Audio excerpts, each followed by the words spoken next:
Stepping off the porch stoop. All right, guys, I told you I was going to talk a little bit about this situation with why I covered up that beautiful, smooth, hard-fought dirt with mulch.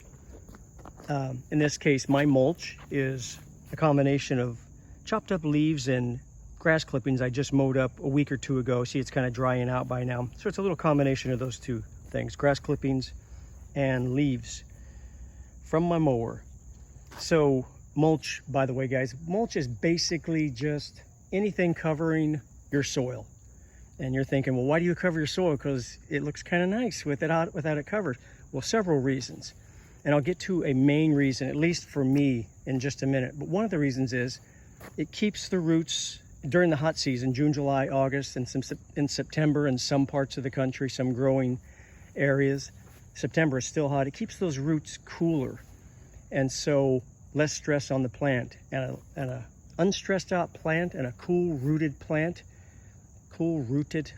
is a happy, healthy plant producing to its maximum for you. So tied right in with that is a retaining of moisture. So mulch also retains moisture for the plant. So you're watering less. And that tree, yeah, you have a small tree in here maybe.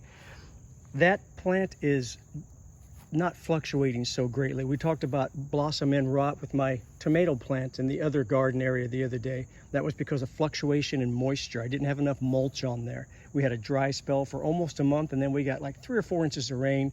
That fluctuation causes the plant to not work at its optimum.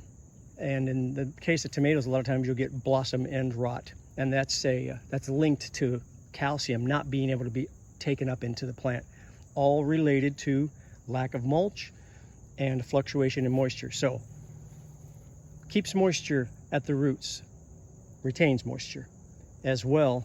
It keeps the roots cool. Another reason is all that hard-earned dirt that I've got in there I told you how tough it was to get this little 5x3 box filled up. You want to protect that dirt, so it also protects your soil from being blown away by the wind, from being washed away by a big thunderstorm or a long rain. So it keeps it protected there. So basically we've got a blanket kind of situation going on here. So yeah, also keeps that soil protected and in place where you intend to keep it and to grow your fruits and veggies in.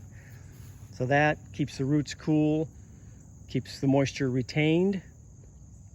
And there's a couple other reasons, but one of the main reasons I think is cool, and I told you I was going to get to it, is we're kind of mimicking nature here. We're mimicking, in my case, I'm in a temperate forest area in southern Indiana. It mimics the forest, the leaves dropping, covering the ground, creating a good medium for the understory, which is the bushes and the shorter plants and the woodland flowers to grow underneath the big giant trees that are the overstory of a forest. So it's a system that we're mimicking here when we place down mulch. So it's kind of a cool overarching reason to mulch.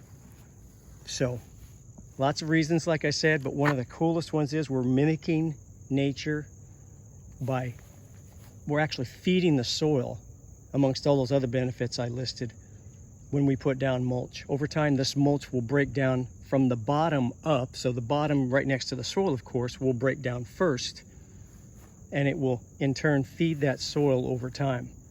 And that's why so many people are doing wood chip gardening nowadays, which in reality isn't just wood chips. It's wood chips and branches and leaves and twigs. It's the whole 9 yards of the tree chopped up to make an optimum medium for a long-term feeding of the soil. In this case, I can still use these grass clippings and leaves, and it'll work great.